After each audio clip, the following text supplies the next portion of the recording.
Watch episode 15. Usual suspects, Dash, Pivx, Evmos, and the special guest DAO this episode is actually the biggest DAO in the world. Yep, biggest DAO in the entire world. It's called BitDAO. I'm going to tell you why exactly it's the biggest DAO in the world during the episode. We're going to talk about. Oh my gosh, here comes this. Look. He wasn't even. By the way, remember, that can be used. Remember that. He was nowhere near me when I started this video. He's come racing in so that he can be in it. Because I'm going to become a YouTuber like you. I'm going to get a million views and I'm going to get £1 million, innit, fam? Is that cool? Yeah, bye-bye. Yeah, Dash is rub people up the wrong way. Pivx, I'm going to rub people up the wrong way. Evmos, probably going to rub people up the wrong way. But these are DAOs. Great fun. Enjoy the show.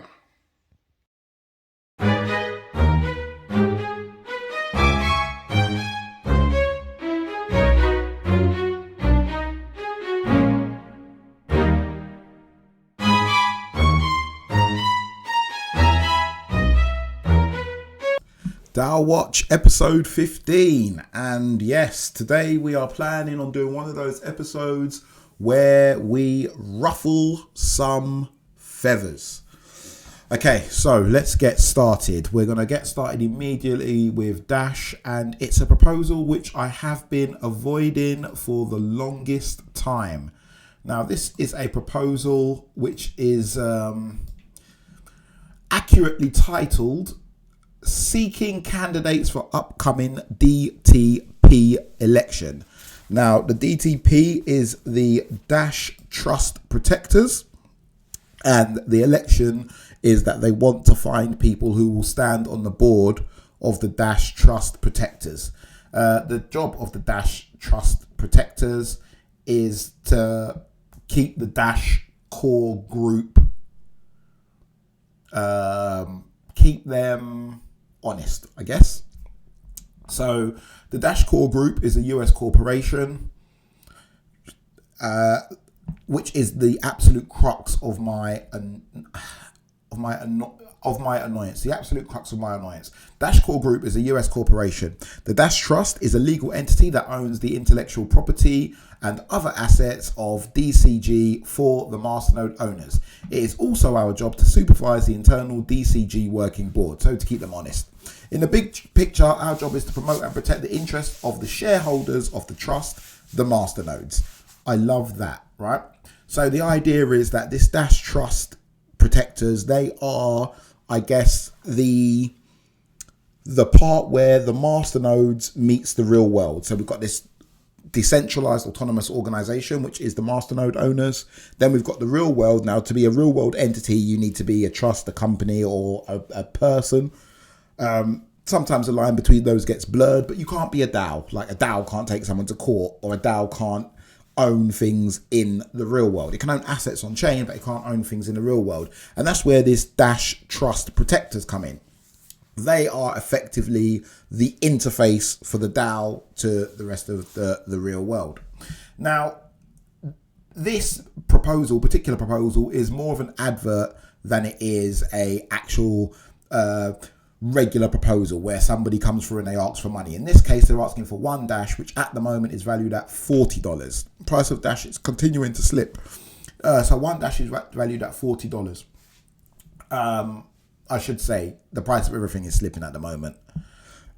So the reason why they put this forward is so that the Dash masternode owners can see that they need somebody to step forward and take on this role as something like a custodian, or I guess a custodian is the fairest way to put it, of the actual masternodes, maybe an officer for the masternodes. Nobody wants to do this job. I guess maybe they've got some people, but they don't have enough, and that's why they need some more people. Nobody's not accurate. Not enough people want to do this job. Now, the reason why is quite simple, and I've put it in as plain English as I can possibly think, and I've said this is lunacy. The Dash Core Group being a US corporation, when a pretty significant branch of the US government put sanctions against the entire currency, being Dash, let alone the other crypto altcoins that there are in the world, because the SEC put, I would call it the SEC. I would say the SEC have put a hit out on basically all crypto. They've said pretty much everything is a security. So everything is under these certain sanctions. You can't deal with it unless you jump through these hoops. Sanctions might be a hard word, but I'm going with it. It's time to relocate to a crypto-friendly regime. I can't imagine any sane person living in any part of the world that the US considered allied or part of her interests would sign up for this. What I'm saying here is that even me, in the United Kingdom, I would not sign up for this. I don't want that smoke. I don't think anybody wants that smoke. That's why no one's signing up for it. Nobody wants to be the legal face of this particular thing, which you've decided to set up in a crypto, now obviously crypto hostile nation, which is generally a hostile nation, let alone crypto, and you want people to come forward and be the face of that and put their neck on the chopping board. No one's doing that. It's ridiculous. Maybe there's something I'm missing. If there is, then yeah, please put it in the comments below. I don't think there is something I'm missing. Well, obviously I wouldn't. That's why I've missed it. Until the DCG Dashcore group relocates, nobody can take anything they say or do seriously. International currency needs to start thinking internationally, and that means you need to think outside of the US-centric box that you're currently in. It's a big wide world out here, and we'd love to have you. Just my two duffs. Interestingly, I generally say just my 2 cents, or my 2 sats, sorry. And one of the people in the Dash Discord gently reminded me that around these parts it's just my 2 duffs. So thank you for that. Yeah, so basically this proposal, it's nice and concise. It's a nice, sweet, short proposal. It's well written. We know exactly why they've put it out. I love the fact that they're using this proposal system as a means of almost paid advertising. It is something that is relevant to all the masternode owners, and putting it forward this way, it means all masternode owners will see it. A lot of masternode owners don't go into the forums. I don't go into the forums unless I want to post one of my own videos. I don't generally go in there to look at pre-proposals or things like that. I generally, with Dash, wait until the proposals hit this part, unless somebody will particularly say, oh look, there's this spicy pre-proposal you need to speak about, and that doesn't happen often. So I love that they've used the system for that. However, the elephant in the room is Dash is supposed to be an international currency. They're always talking about how it's being adopted in Venezuela and how we want to help the unbanked and, you know, doing all of this. We want to do this around the world and blah, blah, blah. Why are you set up in America? Why? There's absolutely no reason. 1,000,001 different places you can go and set up. Well, probably not 1,000,001, but there's well over 200. And you choose the most hostile and violent nation on the planet, let alone towards crypto. And it's hostile towards crypto. So who's going to sign up for this? Where is the thinking? The real problem here is that you guys are so wrapped up in your great American dream that you don't realize that the rest of the world who should be using this technology, who want to use this technology, they can't use it if you're going to constantly try to put it under the control of the US government, who, by the way, hate you. Let's just get that clear. They don't like you. They're making it as difficult as they can for you to succeed, or for you to grow, or for you to build, or for people to use the technology. Leave.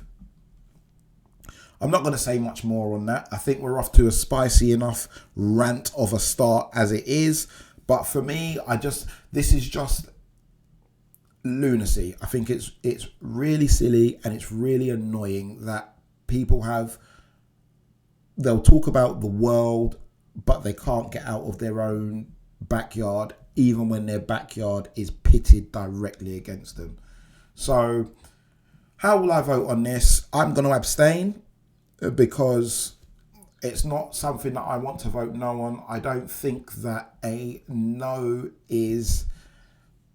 I don't think it matters. I think all we can do is just leave the comments, and all of us who are not based in the US and are a part of Dash or part of any DAO or any crypto project, can leave a comment and say, you probably can't leave a comment on there because you're not a Masternode owner, or maybe if you can, it won't be on there. Or leave a comment on this tweet, leave a comment on my YouTube video and say, pull your act together, Dash Core Group. I know you're probably incorporated in the US now.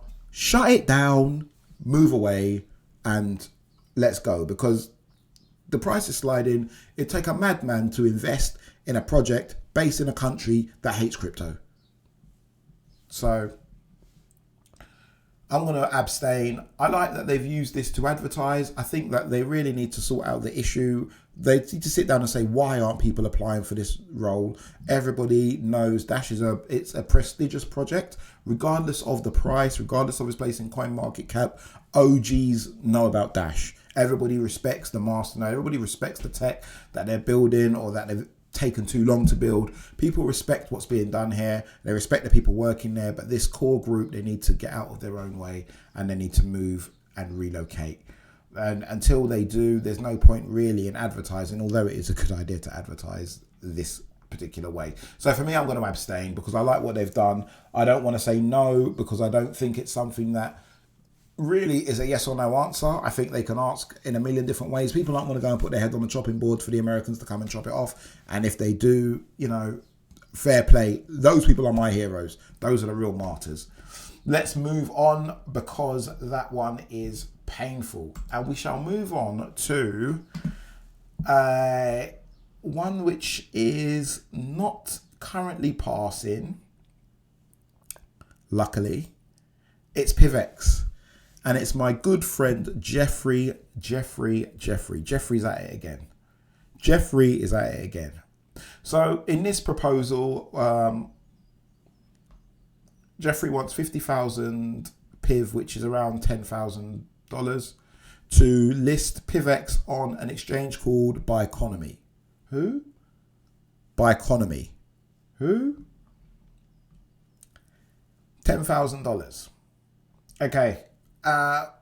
We have agreed a Pivx value of 50,000 Pivx for this listing. This is irrespective of the price of USD.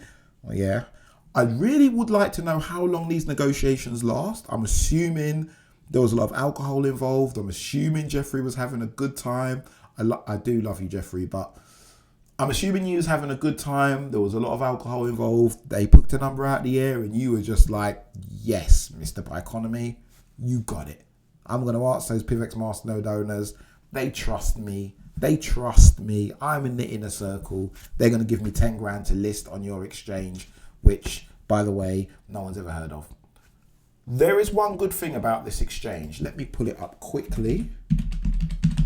This exchange, one thing that I do like about it, whilst I'm here being an absolute jerk to my friend Jeffrey, is that the trading volume looks at least to be halfway legit.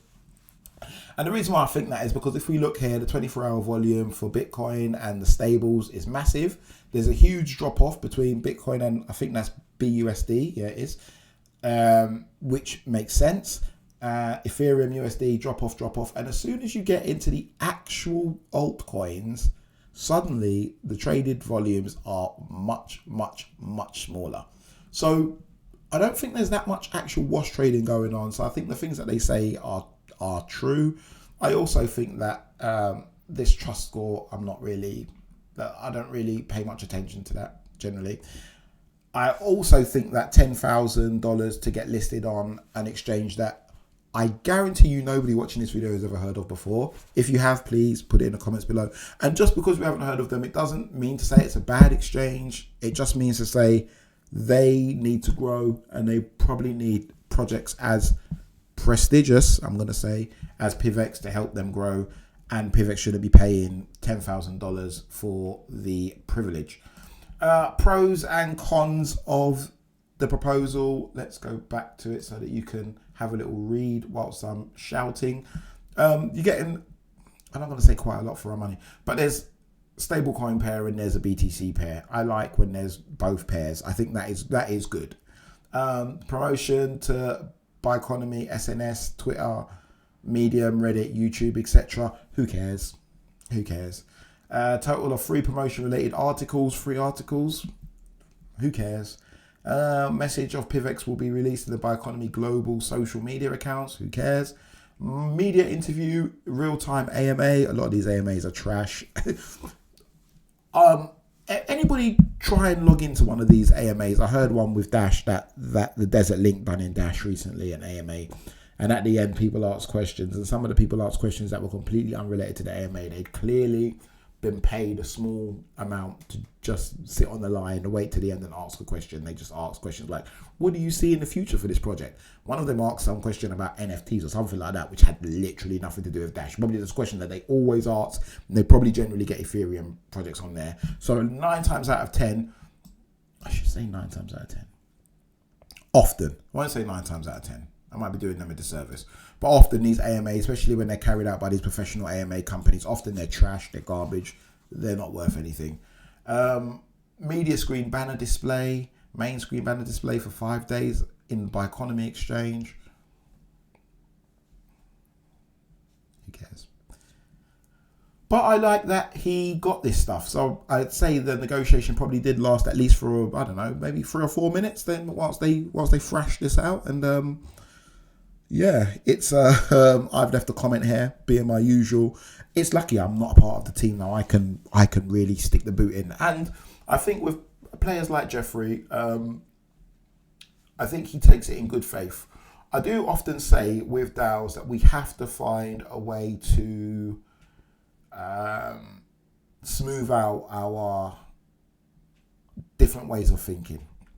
So whilst I am saying that this is an extreme waste of money and Jeffrey's at it again, I have to say I do like Jeffrey and I do like that he's bringing these things. I just think he needs to work on his negotiation skills because this should cost 10,000 piv. At the most. At the absolute most, 10,000 piv, which would be $2,000 at the absolute most. A no-name exchange like this, at the absolute most, $2,000. Pivx is a BTC-based chain, so integrating it's not going to be that hard. Not as easy as integrating another token on Ethereum, but it's not going to be that hard. There's no unique features, like they're not going to try and have the instant send that we covered with Dash. None of that is going to be a factor with Pivx. Simply a case of integrating this. It doesn't say anything about you being able to withdraw privately from this exchange. Doesn't say anything about the exchange's KYC or what kind of privacy users get on the exchange, which I think might be quite important to Pivx users. It's not really that much about the exchange. There's a few links here to the Twitter and the website and the CoinMarketCap. So I guess it's a case of do your own research. DYOR, 133,000 followers. Yep. And you know their tweets get 10 engagement. They get about the same amount of engagement as mine. 24 comments on what is their most recent tweet. And this was a tweet to tell people to shill their favorite coins. There was 4 genuine responses, and then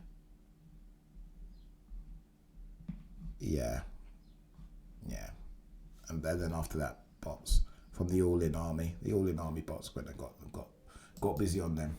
So the Twitter followers, I would argue, I need to get the followers fake, but the Twitter followers, I would argue, is probably not even a thing. 133,000 followers and 23 likes on a tweet. You know, like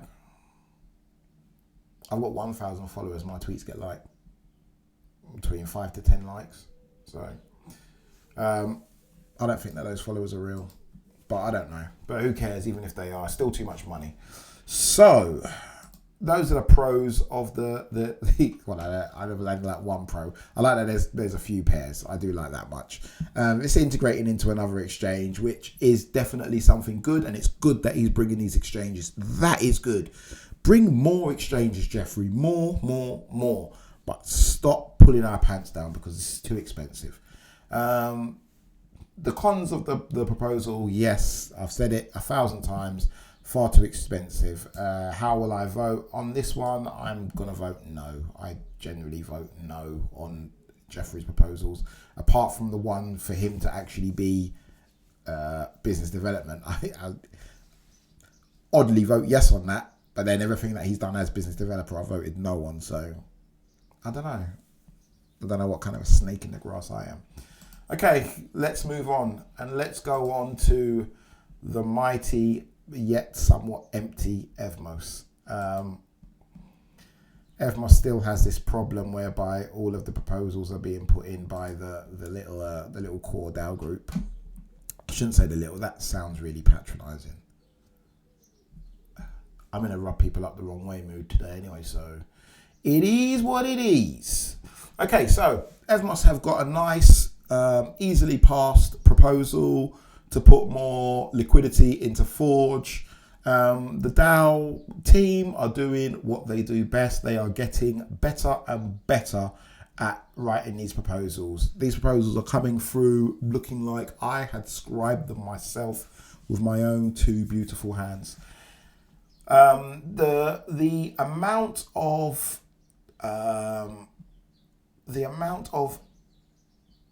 liquidity that they're asking for here is 300 Evmos. I think I done some back of the envelope mathematics when I was revising for this episode, and it works out to be about $600,000, which you would think was quite a lot of money. I would think was quite a lot of money, and it's pure selling pressure. All of that money is going to go towards pure selling pressure, because people that collect it there are not going to, well, they might stake it. But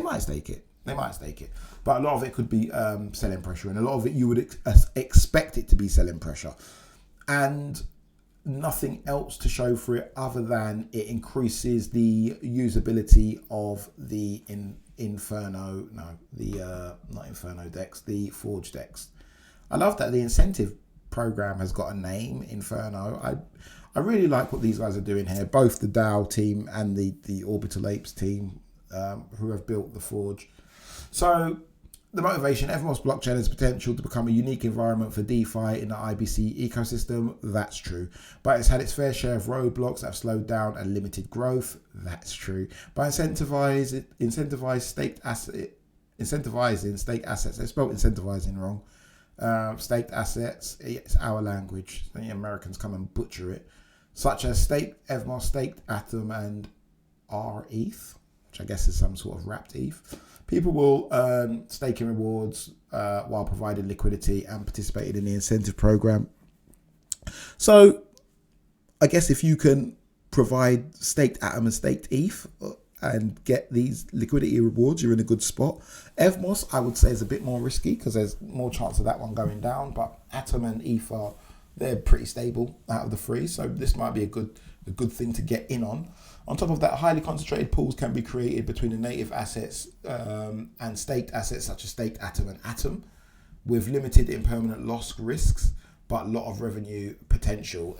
Limited impermanent loss risk is because they're using Uniswap v3, which stops you from trading when the tokens get out of range.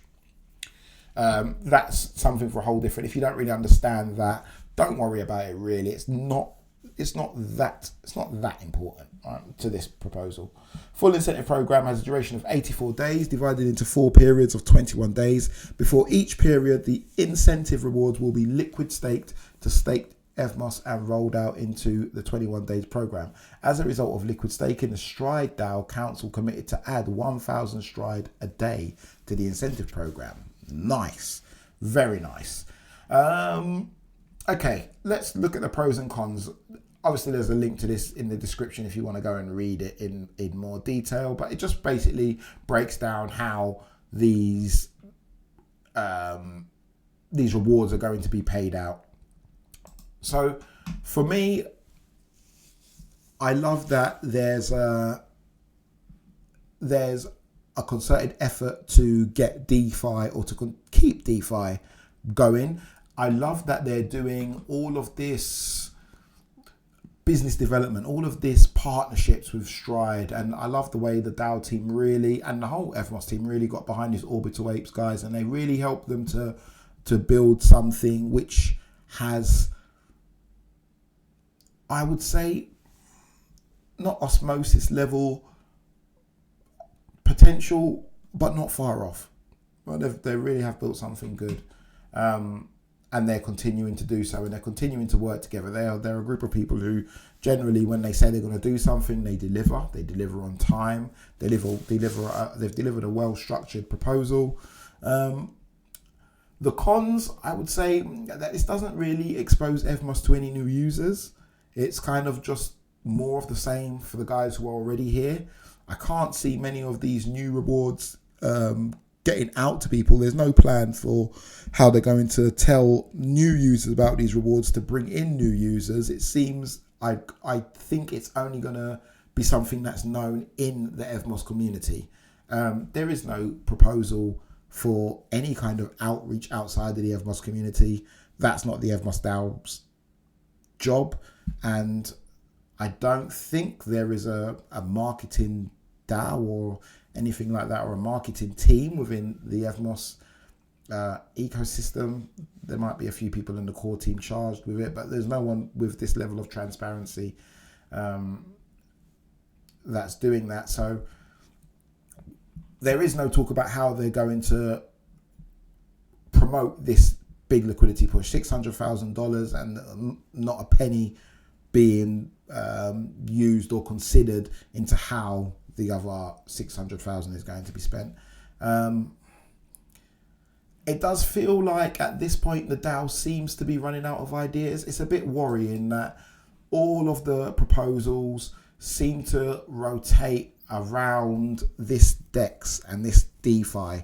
There seems to be nothing else about anything else since the mainnet upgrade, as well as all of the proposals being for or written by the Evmos DAO team and no external people, which I know I keep on saying. There seems to be nothing new coming here, nothing new. It just seems like we're running out of ideas and we're just, let's beat this DeFi horse. We should be beating the DeFi horse, but we need more. So I know it's probably not the DAO team's job to do such a thing, but there is no business development team. So I don't know. And the way the DAO is kind of closed off, almost hostile to new people, I think doesn't help. There is this hackathon going on. Hopefully they really get behind whatever is built there. The top 5 projects from this hackathon probably should be made into fully fledged projects on Evmos. They need to fund them. They need to push them regardless of what they are, because they just need new things. Public goods, if they are public goods, then yeah, fine. They might not be so much like end user facing. I'm getting a bit too technical now, but we need something new on here. This proposal, obviously I voted yes. I do like the proposal. It's just the other things around it that I don't like. I just wish there was more happening. So this one's definitely a yes from me. $600,000 might seem like a lot until you look at this. This here is, I guess, the Evmos treasury. This is how much they have ready to spend at any given time, any given Sunday, and it's somewhere around the $27 million mark, and that's with Evmos at the value that it is now. Evmos goes back to $2. It's 260 million. Bull run is about a year away. We just ticked over to 27 million. Bull run is about a year away. I think this should be easily enough to keep the project like healthily moving forward. 600,000 out of there is water off a duck's back. So we're only really worried about the downward pressure of that 600,000 being sold, but it's not all going to be sold all at once. And a lot of it probably won't be sold at all. It'll just be people who go and take their staked atom and their actual atom, stick it on the exchange, collect the rewards, and then take the Evmos that they've collected as rewards, which is effectively free money, and stick it into stake. Seems like a good idea. Seems like something that should be done. Let's see how we're doing for time. 28 minutes. Okay, perfect. Right, let's go on to our guest DAO. Usually I start by talking about our guest DAO. Let me talk about the guest DAO now, because I didn't start off with them. The guest DAO is BitDAO. BitDAO is the biggest DAO in the world if we go by liquid treasury. BitDAO has the biggest DAO in the world. It has the largest treasury in the world by a decent amount, based on the fact if you even take away the 1.6 billion, if you take away the 1.6 billion that is in BitDAO tokens, take away that 1.6 billion and you've still got 450 million worth of ETH, 200 million worth of USDC, 75 million of Tether.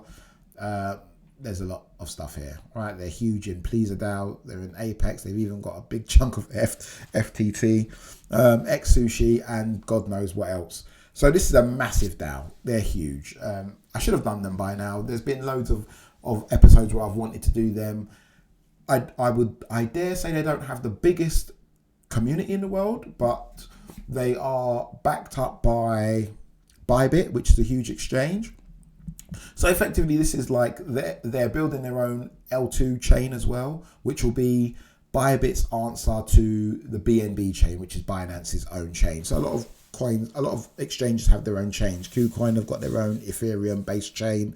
BitDAO are building their own Ethereum-based chain, and it is called Mantle. And that is a beautiful segue into the proposal that we are going to be looking at today.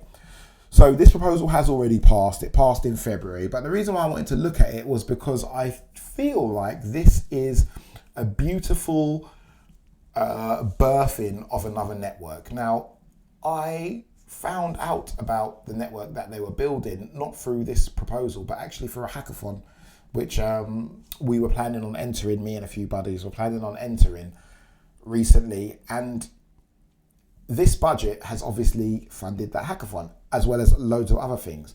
Now, what they've done here is they've set a budget to pay for the first year of Mantle, and that includes the testnet phase and the mainnet launch. How did they break it down? First of all, they wanted to have a testnet called OPEX, 10 million bit and 40 million USDC. We round that off, it comes to about 20 million, give or take. USDC is obviously stable and the bit can go up and down, but this is just to cover operations for a 6-month-long testnet. They then wanted to approve a budget allocation for the first phase of the mainnet, which I think we're almost at now. I don't think Mantle's gone to mainnet yet. There must be an airdrop because these guys have got so much money. They must do an airdrop. Mainnet OPEX for the first year, 145 million bit, 34 million USDC. Gas fees for when you use the bridge. So that should be subsidized, or that might be gas fees for when they write blocks to Ethereum mainnet,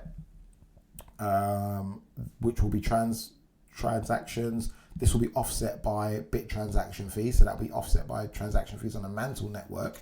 It will be up to subsequent BitDAO proposal to rebalance the dollar bit, dollar ETH. I don't really understand what that means, if I'm absolutely honest. A loan of 30 million bit and $60 million in major assets for the purpose of funding a canonical bridge and node delegation. These assets belong to BitDAO and will be trackable on chain. Okay, so the DAO will own assets on the Mantle chain. Approve the disbursement of funds, yada, yada, yada. Okay, so basically, I done, again, some maths, which I done before I started recording this. It comes up to about $250 million that they are, give or take, putting in over a period of time to fund this new network. $250 million is maybe about 10% of the size of their DAO they're allocating to building a whole new chain. Now, this Mantle chain is going to, I would argue, rival the likes of Sui, Aptos. It will rival those guys. There isn't as much hype about it because they're not as US centric and they don't have the old Facebook people behind them. So there's not as much hype behind it, but there's a lot of money behind it. And it's not all VC money, which will be interesting because it means the actual network might launch at quite a small market cap. Who knows what the price will be when it actually launches. I think there'll be a huge airdrop. not financial advice. So, pros and cons of this proposal. Pros, a nice, lovely big budget to go and start up your own network. They've really broken down everything well in terms of timeline, in terms of what it will be spent on. They've also, where they have spent some money, they've said the assets that they buy will still belong to the DAO. So they've structured it as a loan, kind of keeping the two things a little bit separate, which I do like, but making sure that one does have a big stake inside the other. The cons. The fact that this is all going into a governance multi-sig is a bit of a negative point. It's not very decentralized. However, it's very difficult to be decentralized at the start. We know that DAOs are living organisms, and at the start they're very, very, very fragile. So you do need multi-sigs at the start, but it's not ideal. Still makes it probably more decentralized than Polygon is now, or BNB. Those guys have got, like somewhere between 7 and 21 validators, and probably that they're all owned by one or two guys. So it's probably a lot more decentralized than that, but still it's not the decentralized dream that we all would love it to be. I would vote yes on this. Obviously it's passed and there was literally no votes, and you can see why. It's no skin off these guys' back for them to launch their own network, and their own network will elevate not only the value of the DAO but the value of all these bit tokens. It's really a no-lose situation. We should see BitDAO take an even higher position up this ladder. At the moment, where are they? How far down are they? 62nd. They should leapfrog Qcoin. Realistically, what did I say? I said Aptos, didn't I? I said Aptos and Sui. So Aptos is there. 1.5. I think we can rival Aptos. And Sui is... Sui's even lower down. Where is Sui? Sui's having a hard time. Sui's down here. Ouch. So yeah, well, we're already past Sui. So yeah, well, okay. Like I said, I think it should rival Sui, this new network. This new network should come in and land at launch. What do we say? At launch, I would say, I'm going to argue it will land around here. Let's say somewhere between 120 and 100. And with that being said, I've managed to wrap this one up much quicker than any of the others, mostly because I spent half the time ranting and shouting about Americans and all those other minor annoyances. A quick roundup of what we said today. We said the Dash core group needs to leave America and take the Dash trust protectors with them. Pivx, Jeffrey's at it again, spending too much money. Evmos, more DeFi stuff. We like it, well written, but are they running out of ideas? And the guest BitDAO building their own network for $250 million. That is a lot of money to fund a lot of development, and really we should be expecting great things. Thanks for watching. Please, if you have an opinion on anything I said, leave it in the description below. If you're a community member of any of the projects that I spoke about in this episode, leave a comment, because the more comments I get, the more YouTube algorithm loves it, the more views we'll get, and the more exposure we get on these DAOs, and that is the main thing. I may complain about Dash Core Group not leaving America, and I may call them silly for it and all those things, but overall we all want the same thing, and that is to limit the power or the reach of the despots who are currently in charge. So smash that like button, hit the subscribe button if you can, share it with your friends. I hope you enjoyed this episode, and I will be back in 2 more weeks with another episode of DAO Watch. I possibly will start having guests. I want to start having guests. I want to have a guest from Dash, guest from Pivx, guest from Evmos, obviously, but also I want to get some guests from like DAO, Aragon, Juicebox, Syndicate, all those places where DAOs are actually created, Near Protocol, all those places where DAOs are actually created. I want to get some lawyers on, people who are in DAO favorable jurisdictions. Let's talk about the legal setup, but I want to really overall increase the scope of this show to really dig into things away from proposals such as legal setup and things like that. Don't forget to go and check out the book. The book is still on sale at Amazon. It's I'll put the link to it in the description. As always, the book's amazing. It's sold a lot more than I thought it would sell, so I'm really grateful for that. Those of you who have bought one, thank you very much. Those of you who haven't, go and get it. If you've got Kindle Unlimited, I believe you can watch it for free. And with that, I'm going to bid you all farewell, and I will see you in episode 16. Peace.